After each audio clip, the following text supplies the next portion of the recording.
Thank you very much, Mr. Chairman. Thank you, Ranking Member. It's good to be here. And thank you all for appearing. I've sat where you sat. It's harder than it looks, so I appreciate your being here. I want to ask a question about supervising big banks when they break the law, including the mortgage foreclosures, but others as well. You know, we all understand why settlements are important, that trials are expensive and we can't dedicate huge resources to them. But we also understand that if a party is unwilling to go to trial, either because they're too timid or because they lack resources, that the consequence is they have a lot less leverage in all the settlements that occur. Now, I know there have been some landmark settlements, but we face some very special issues with big financial institutions. If they can break the law and drag in billions in profits, and then turn around and settle, paying out of those profits, they don't have much incentive to follow the law. It's also the case that every time there's a settlement and not a trial, it means that we didn't have those days and days and days of testimony about what those financial institutions had been up to.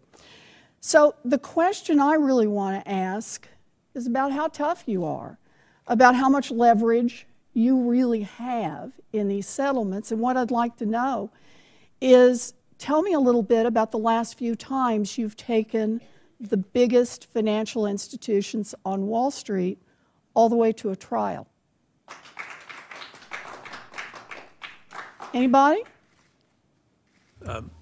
Chairman Curry? To offer my perspective, sure. A bank supervisor. We primarily view the tools that we have as mechanisms for correcting deficiencies.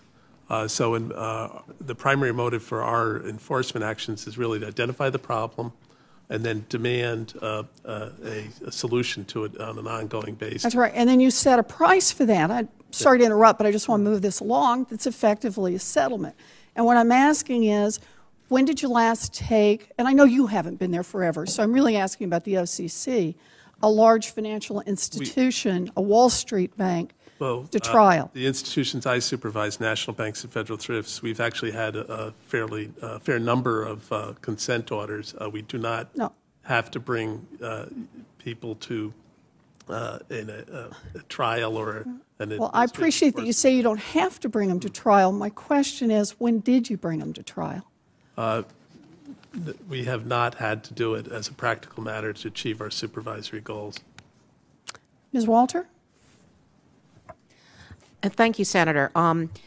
As you know, among our remedies are penalties, but the penalties we can get are limited, and we actually have asked for additional authority, my predecessor did, to raise penalties. When we look at these issues, and we truly believe that we have a very vigorous enforcement program, we look at the distinction between what we could get if we go to trial and what we could get if we don't. I appreciate that. That's what everybody does. And so the question I'm really asking is, can you identify when you last took the Wall Street banks to trial?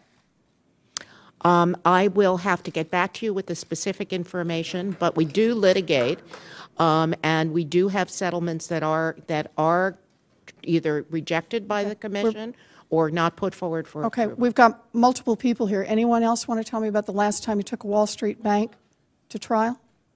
You know, I just want to note on this, there are district attorneys and U.S. attorneys who are out there every day squeezing ordinary citizens on sometimes very thin grounds and taking them to trial in order to make an example, as they put it.